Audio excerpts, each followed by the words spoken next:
Somebody commented kind of recently on one of my YouTube videos that they didn't know where to start when starting a business.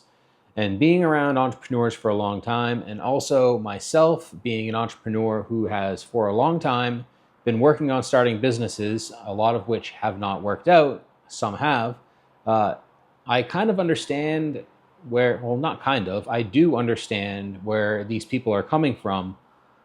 But I also want to give you a little bit of permission to just start. So when you're thinking about starting a business, because it's football season, football is just kicking off right now, I want to relate this to your fantasy football draft. So I'm sure if you're a guy in 2025, there's a good chance you have at least one fantasy football team, even a lot of the ladies. But when you go into that draft, do you know what your team is going to actually look like? Yes, if it's a snake draft, you might know, all right, I have pick, in round 1, pick 5, round 2, pick 5, or, if it switches, pick 8 or whatever. So you have an idea of who might be available, but you don't know whether they're actually going to be on the board when you go to draft them. And when you start your team, you have an idea of what you want in your head, and then you do your very best to put that style of team together. Well, when you're thinking of business ideas, it's pretty similar to a fantasy football draft. When you're going through the beginning stages and you're putting together your idea and some of the types of people that you'd like to have around you to help you with it, you don't know exactly how it's all going to shape out before you get started. So that's why I really like to encourage people to actually just get started. Pick something, whether you think it's a winner or, if you think it's a loser, you might not want to do it at all. But if you don't know how good of a winner it might be, then just jump into it, because no harm, no foul when it comes to business. If you start something and you have an idea and it's not really working, you lost a little bit of money or maybe a little bit of time implementing this new business, but it's not a big losing situation. It's actually still a winning situation, because now you've actually tested one of your ideas and tried to figure out, is there a way that I can make this work? So, for example, one of my old businesses was a marketing agency. I started this with a friend of mine. Neither of us were experts in building websites, but we did know a lot about marketing. So what did we have to do as we started building this business together? Well, first off, we had to find a way to get clients. So that was step one. But then secondly, we had to find the website designer, the web designer that is going to build these websites for us. And that took some trial and error. I think that I hired 2 or 3 different people before I finally landed on my guy, Miguel, who, if you're watching this, what's up, Miguel, from the Philippines, that now helps me build all of my websites. And he's absolutely amazing.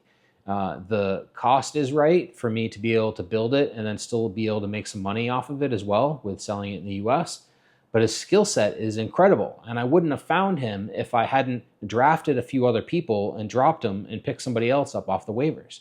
So when you're thinking about building your business, stop stressing so much of whether this is going to be the business idea that retires you for the rest of your life, and start thinking about, is this something that I can make a little bit of money and learn some lessons through? And in that process, after you do that time and time again, rinse and repeat, you're going to come down to the point where you have an idea that absolutely just clicks, and the business starts growing, and you are able to start building a little bit of a team around you, and you are making profits, and you can start thinking about possibly leaving your job and doing this full time. So if you're already growing an audience on YouTube or any of the other platforms, you really want to think about, what is it that I would like to promote? What is it that I would like to sell? What is it that I could get behind, that I would like to put my name behind? And then you start working out ideas on that and just jump into something. It doesn't have to be a winner every single time. Since I've started this channel in the last 1.5 years, I think I've flip-flopped on like 3 or 4 different ideas where I'm starting to finally figure out what I want to do. And I'm even starting a second channel so I can more narrowly pin down one of my specific ideas. So this channel is more general business ideas. The other channel is going to be very more specific of something that am passionate about, I will be able to make a lot of money through, and I'll be able to help a lot of people make a lot of money as well. So the last thing I want to leave you with this, and I say this I think in almost all of my videos, is when you are thinking about your business idea, think of something that you can scale, but it's not going to run your life. As an example, I have a very good friend of mine who is a private attorney. He does a lot of business law. He does a lot of criminal defense. Now, he is a specialist. So there is nobody that can come into that practice and take the place of him. He is very, very good at what he does. And even if he brings in other lawyers, that business is still built off the back of his name.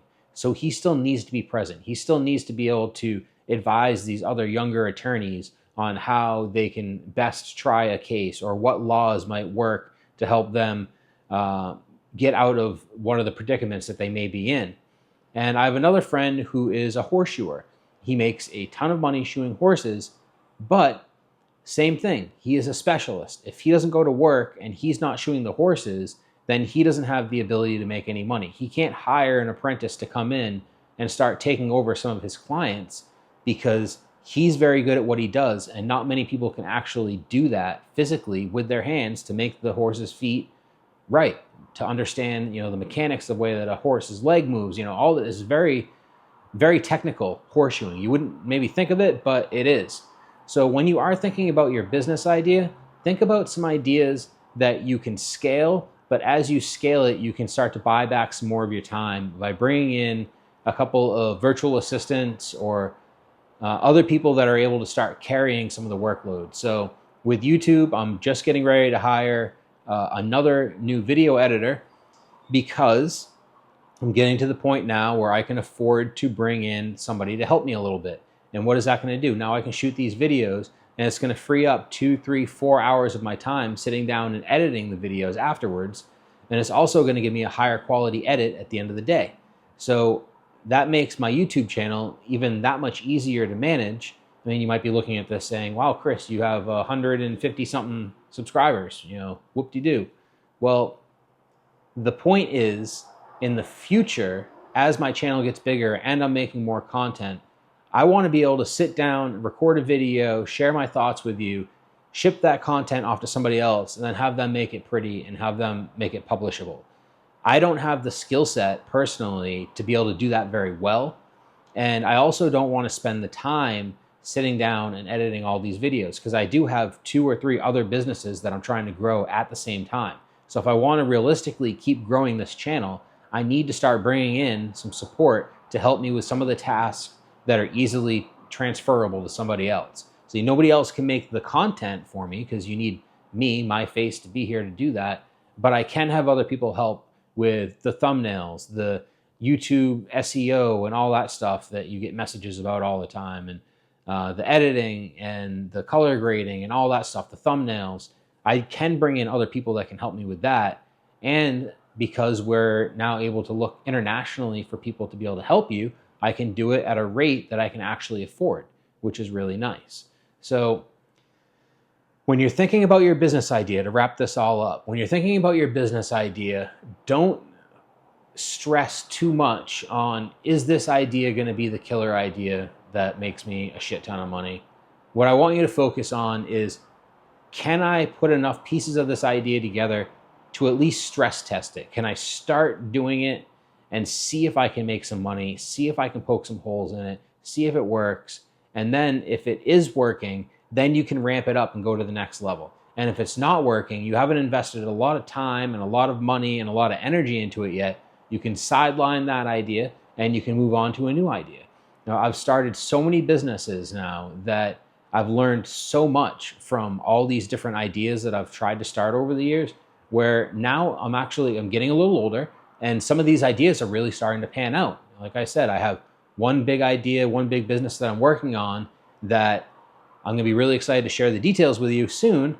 But once this kicks off, this could be a huge, huge, huge opportunity for me in like a generational way. And I would have never got to this point if I hadn't started, tried, and failed in multiple other businesses before this to learn the lessons that I needed to learn to make this next opportunity work out. So if you have an idea, just try it. No harm, no foul. Don't invest too much money into starting it. And just keep in mind that you want to have something where you can slowly start to remove yourself from the equation so you can put in 2, 4, 10 hours a week and grow the business while you're also enjoying time with your family, going on vacations, and reaping the benefits of being a business owner. So those are my thoughts on starting a business. Just like your fantasy football draft, you don't know what it's going to look like before you start. You got some ideas and just run with it. And hopefully you end up with a championship team and a championship business in the end. So I'll see you guys on the next video. And if you want to stop stalling, you can check out this video next. I figured it was a great one to go paired up with talking about starting your business. Stop stalling, grow your business, just get started. It's okay. You're going to be fine. You're going to have success eventually. You have to try before you find the one that works. So thank you guys, and I'll talk to you on the next video.